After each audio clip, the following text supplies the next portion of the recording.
Subscribe کیجئے محاسن اسلام YouTube channel کو اور بیل آئیکن پر ضرور کلک کیجئے تاکہ ہر طرح کی اسلامک نئی ویڈیو فوراً آپ تک پہنچے۔ شکریہ، جزاک اللہ۔ السلام علیکم ورحمۃ اللہ وبرکاتہ۔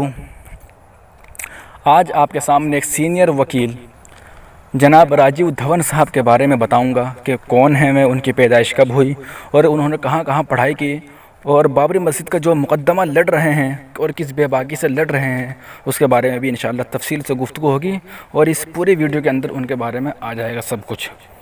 تو اس ویڈیو کو شیئر کیجئے اور لائک کیجئے اور اس کو خوب آگے پھیلائیے، کیونکہ یہ ایک ایسا آدمی ہے، ایسے انسان ہیں جو ایک غیر مسلم ہونے کے باوجود بھی بابری مسجد جیسے ایک اہم اللہ کے گھر کا مقدمہ لڑ رہے ہیں۔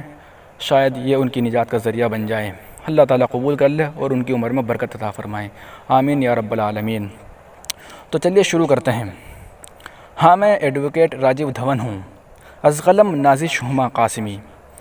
ہاں، میں ڈاکٹر ایڈوکیٹ بیرسٹر راجیو دھون ہوں، سپریم کورٹ کا سینئر وکیل، منصف مزاج، سیکولر انسان، مسلمانوں کی طرف سے بابری مسجد کا کیس لڑنے والا، رام للا براجمان کے دعووں کو خارج کرنے والا، اعلیٰ تعلیم یافتہ فرقہ پرستوں کی آنکھوں میں کھٹکنے والا، حقوق انسانی کارکن، international commission of jurist ICJ کا سابق کمشنر، ICJ کمپنی کا سابق چیئرمین، ICJ کا لائف اعزازی ممبر، شر پسندوں سے دھمکیاں کھانے والا، نڈر، بے باک، جرأت مند، باہمت، عزم و استقلال کا پہاڑ، محنتی، کثیر المطالعہ، بہترین کالم نگار، آئینی پہلو کا باریکی سے سمجھنے والا، کیمبرج یونین کا سابق صدر، کیمبرج یونیورسٹی کا فارغ، لندن یونیورسٹی سے پڑھا ہوا، انڈین لا انسٹیٹیوٹ کا پروفیسر، کئی کتابوں کا مصنف راجیو دھون ہوں۔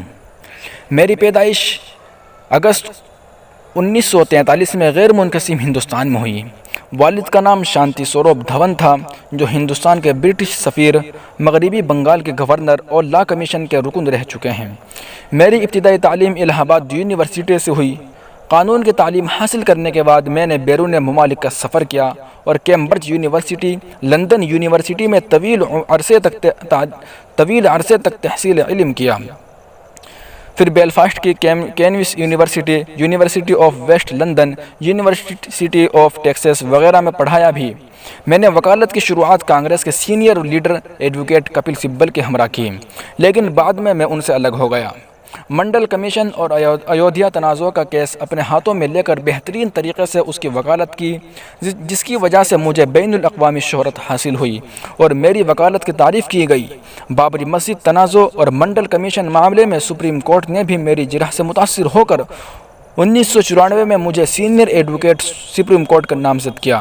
میری وکالت بہت مشہور ہے۔ جب میں کورٹ میں داخل ہوا تو لوگوں کی زبان پر میرے بارے میں یہ رائے رہا کرتی تھی کہ سپریم کورٹ میں ایک ایسا وکیل آیا ہے جو چن چن کر ایسے مدعے اٹھاتا ہے جو آئینی اور انسانی حقوق سے منسلک ہوتے ہیں۔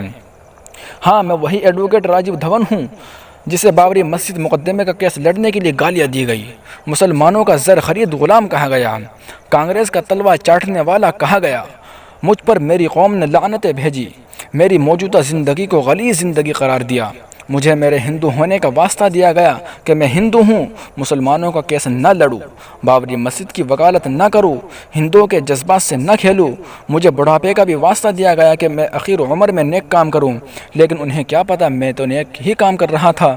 مجھے علم ہے کہ وہاں مندر نہیں تھی، مسجد کو توڑ کر مندر بنانے کی سازش کی گئی اور اس مندر کے بہانے سینکڑوں مسلمانوں کو زندگی سے ہاتھ دھونا پڑا۔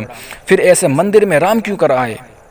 میں یہی نیک کام تو کر رہا تھا، لیکن وہ سمجھ رہے تھے میں رام مخالف ہوں، میں رام کو نہیں مانتا، لیکن ایسا نہیں ہے، میں اپنے بھگوان رام کے تعلیم پر عمل پیرا ہوں۔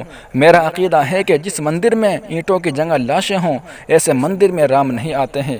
مسلمانوں کو انصاف دلانے کے لیے میں نے ان کی طرف سے بابری مسجد کا کیس لڑنے کی مکمل حامی بھر لی، لیکن فرقہ پرست میرے باز نہ آنے پر مجھے دھمکیاں دینے لگے، مجھے گالیوں سے نوازا گیا، مجھے پیسوں کے لیے لیے ضمیر کا سودا کرنے والا کہا گیا، لیکن حقیقت یہ ہے کہ میں نے ایسا نہیں کیا۔ میری رگوں میں ہندو خون نہیں، کسی اور کے خون کی باتیں کی گئی۔ مجھے رام بھکت بد دعائیں دینے لگے کہ کس طرح میں باز آ جاؤں، لیکن میں ٹس سے مس نہیں ہوا، اپنے کام میں مشغول رہا۔ میں جس کام کے لیے حامی بھر دیتا ہوں اس سے پیچھے نہیں مڑتا۔ یہ تو ملک کی جمہوریت کا سوال تھا، ملک کے مظلوم طبقے کی مدد کا مسئلہ تھا۔ مسلمانوں کو انصاف دلانے کے لیے میں نے یہ مقدمہ اپنے ہاتھوں میں لیا۔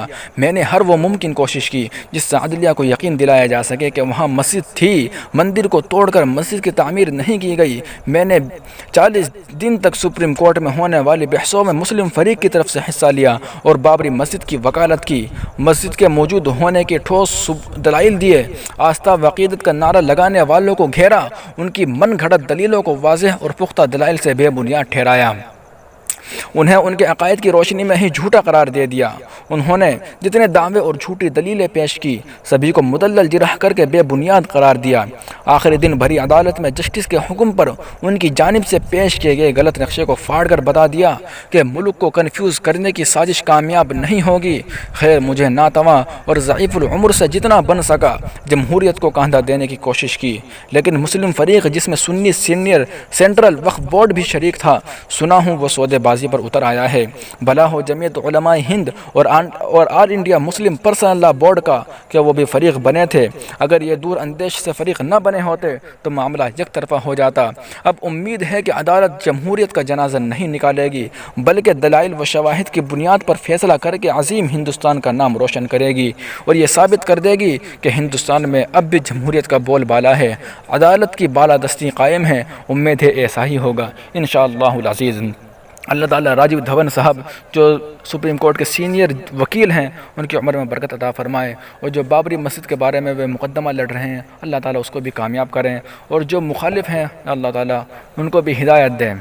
آمین ثم آمین۔ وآخر دعوانا ان الحمدللہ رب العالمین۔ سبسکرائب کیجئے محاسن اسلام یوٹیوب چینل کو اور بیل آئیکن پر ضرور کلک کیجئے تاکہ ہر طرح کی اسلامک نئی ویڈیو فوراً آپ تک پہنچے۔ شکریہ۔